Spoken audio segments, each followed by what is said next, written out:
So last week, my video expose on Nestle and their horrible, disturbing practices in Malaysia that are leading to obesity went viral. And about 1 million people watched the video. Some 17,000 people, mostly in Malaysia, shared it on their Facebook, and Nestle actually responded.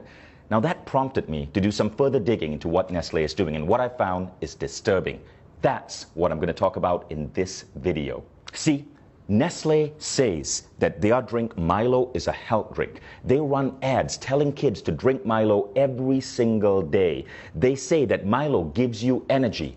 What they don't say is that Milo actually makes you fat, that no real athlete would put this shit in their body, and that energy comes from sugar spikes. This is milk, and this is actually Nestle milk. So see, Nestle, I don't dislike all your products. Your milk is actually pretty good. I wish you would stick to milk rather than coming up with useless crap like Nesquik and Milo.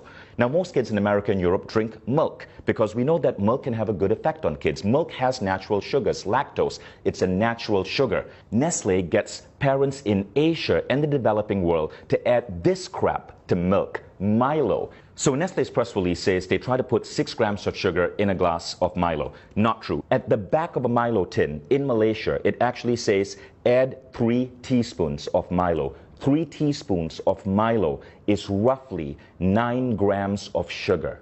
Now you want to know what 9 grams of sugar looks like? 9 grams of sugar is roughly this. This are Nestle bonbons. This is a candy that Nestle markets. Each one has 3 grams of sugar. Candy itself is fine. My kids will eat this maybe once every 2 weeks or so.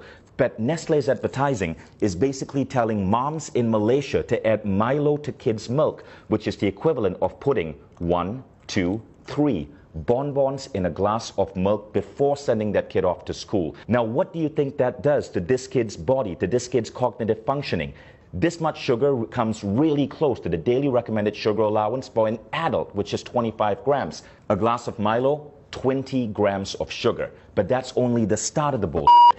Everybody in Malaysia knows that most Malaysians don't just drink Milo with milk. They often take Milo powder and add this to it. This is sweetened condensed milk. In Malaysia, because of Nestle's marketing that says Milo is healthy, people feel it's justified to add sweetened condensed milk on top of their Milo, creating what is in fact a sugar bomb with up to 40 grams of sugar into a child in the morning before sending them to school. By the way, Milo isn't just bad because of its sugar content. One of the primary ingredients in Milo is something called maltodextrin. I want you to Google that, maltodextrin. This is what Nestle is having us put into the bodies of Malaysian children. Now, if you think Nestle is content with just screwing up kids' milk drinking habits in the developing world, think again. This is what a reader sent me from Australia. In Australia, the Nestle ads for Nesquik, their chocolate milk drink, says, make ordinary milk into extraordinary. Ordinary milk is a nutrient-dense drink that's healthy for kids. But Nestle is getting kids to pour this crap called Nesquik into their milk. Now, you want to know the sugar content of Nesquik? Check this out.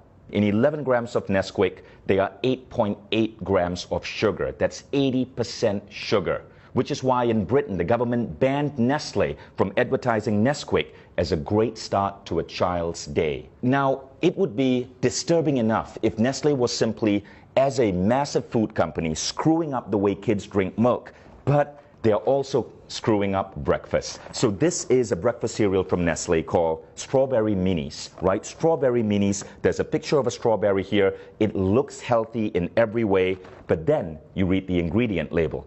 And by law, Nestle has to list ingredients in order of most common. Here's the ingredient label for Strawberry Minis. Number 1 ingredient, sugar. Number 2 ingredient, palm oil. Number 3 ingredient, glucose syrup. Number 4 ingredient, maltodextrin. Number 5 ingredient, cornstarch. Number 6 ingredient, salt. You don't get to strawberry till number 7, and it's strawberry powder, 0.3%. 0.3%, 1/300 of this is actual strawberries. Nestle, why don't you be honest and just call this sugared maltodextrin minis? At least there'd be truth in your advertising. Now, in the press release, Nestle justifies the addition of sugar in this way. It's to maintain the taste that Malaysians are used to. That's like a drug dealer saying, I have to keep giving my client cocaine because he's used to the high of cocaine. which is an actual apt example because scientific studies are now showing that sugar is as addictive as cocaine. Consuming sugar produces effects similar to that of cocaine, altering mood, possibly through its ability to induce reward and pleasure, leading to the seeking out of sugar. Nestle puts sugar in their products because it gets you hooked on them, so you keep buying Nestle products, which is why their stock is continuously growing the more addicted you get. Nestle has successfully made Malaysia the world's highest per capita consumers of Milo. Nestle's mission and vision say this: to be the world's leading nutrition, health, and wellness company. Let's think about that.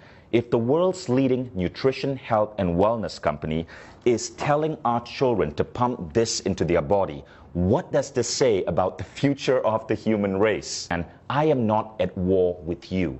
We, the 17,000 people who shared my video, the millions who viewed it, we all are at war with bad health and obesity. It's killing us, literally. It's making our kids obese. It's reducing the performance of our children in school. All we want you is to be on our side and to live up to your damn mission. And that means being truthful in your advertising and not putting craptastic, sugary like this and calling it food.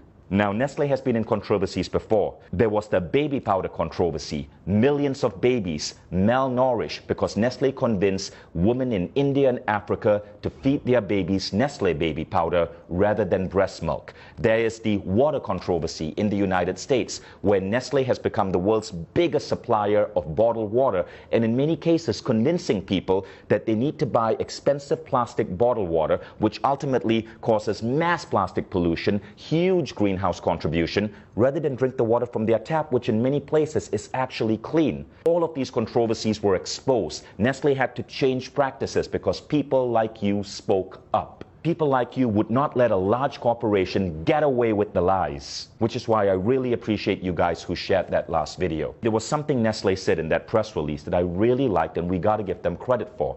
They said, in line with the ever-evolving needs of our consumers, we continuously make efforts to produce healthier and tasty products. You know what this means, people of Malaysia, Australia, Indonesia, the Philippines. Nestle says they're listening to you, so make your voices heard. Share this video, dub this video in your native language. You can even take the script from this video and the previous video, act it out yourself, put it up on your YouTube channels. You get the views. Share it with your friends on WhatsApp, share it on Facebook, spread this video. Nestle says they are listening to you. Let's see if that's true or it's another Nestle lie. Thank you all in advance for sharing this. And Nestle, I look forward to your next press release.